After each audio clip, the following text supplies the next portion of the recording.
सोचो, अगर कल सुबह सूरज निकलना ही बंद कर दे, अगर आसमान से तारे टूटकर बरसने लगें, अगर धरती हिलने लगे और समंदर आग में बदल जाए, तो क्या होगा? दोस्तों, ये है कयामत, दुनिया का सबसे बड़ा सच। और आज हम बात करेंगे कि इस्लाम इसके बारे में क्या कहता है और साइंस क्या मानती है। कयामत एक ऐसा दिन जब पूरी इंसानियत का हिसाब होगा। कुरान में इसे यौम उल क़यामा कहा गया है, यानी हिसाब का दिन। हर मजहब ये मानता है कि दुनिया का अंत होगा, लेकिन इस्लाम ने इसकी सबसे ज्यादा तफसील दी है। दूसरी तरफ साइंस भी मानती है कि ये ब्रह्मांड हमेशा नहीं रहेगा। तो सवाल ये है, क्या साइंस और इस्लाम एक ही बात कह रहे हैं? कुरान में कई जगह कयामत का जिक्र है। सूरह अल ज़लज़ला में अल्लाह फरमाता है, जब जमीन अपनी सारी खबरें उगल देगी और इंसान कहेगा ये क्या हो रहा है। सूरह अत-तकवीर में लिखा है, जब सूरज लपेट दिया जाएगा, जब तारे गिरा दिए जाएंगे, जब पहाड़ हिला दिए जाएंगे और जब समंदर आग बन जाएंगे।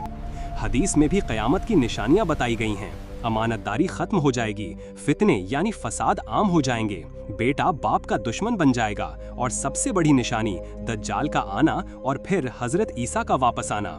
सोचिए, ये कैसा दिन होगा जब आसमान फट जाएगा, जब धरती अपनी शक्ल बदल लेगी। लेकिन दोस्तों, साइंस भी ये मानती है कि ब्रह्मांड हमेशा नहीं रहेगा। साइंस की कुछ बड़ी थ्योरीज हैं। पहली, बिग क्रंच थ्योरी, जिस दिन ब्रह्मांड फैलना बंद कर देगा और सिकुड़ते सिकुड़ते खत्म हो जाएगा। दूसरी, हीट डेथ, जब सारी एनर्जी खत्म हो जाएगी और सब कुछ जल जाएगा। तीसरी, एस्टेरॉयड इम्पैक्ट, जैसा कि डायनासोर के साथ हुआ, एक विशाल पत्थर धरती से टकरा सकता है। और चौथी, गामा रे बर्स्ट, एक ऐसी रेडिएशन जो पूरी धरती को जला सकती है।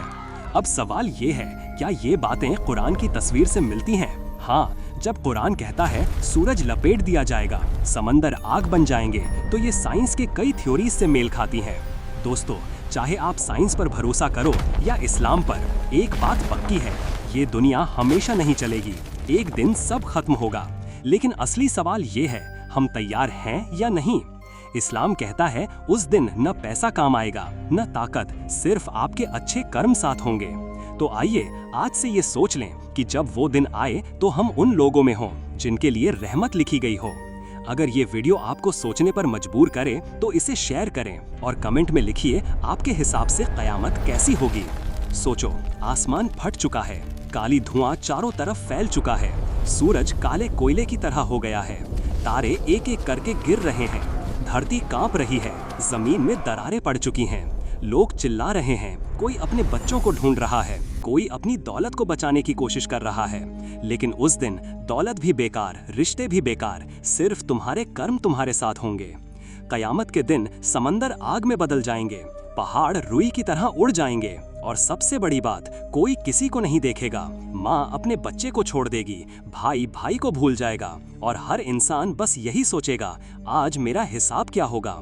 साइंस ये भी कहती है कि सूरज हमेशा नहीं रहेगा, एक दिन वो अपने ईंधन को खत्म कर देगा, या तो वो सुपरनोवा बनकर फट जाएगा या धीरे धीरे ठंडा होकर बुझ जाएगा। और जब सूरज बुझ गया तो जिंदगी का कोई नामो निशान नहीं बचेगा। क्या ये भी कुरान की आयत से मेल नहीं खाता, जब सूरज लपेट दिया जाएगा? सोचो, वो दिन जब सब कुछ खत्म हो जाएगा, तुम्हारी कार, तुम्हारा घर, तुम्हारा बैंक बैलेंस सब राख बन जाएगा। उस दिन सिर्फ तुम्हारा अच्छा अमल ही तुम्हारे साथ खड़ा होगा। तो सोच लो, हम किसके लिए जी रहे हैं? दुनिया जो एक दिन मिट जाएगी, या उस दिन के लिए जब तुम्हारा हिसाब होगा?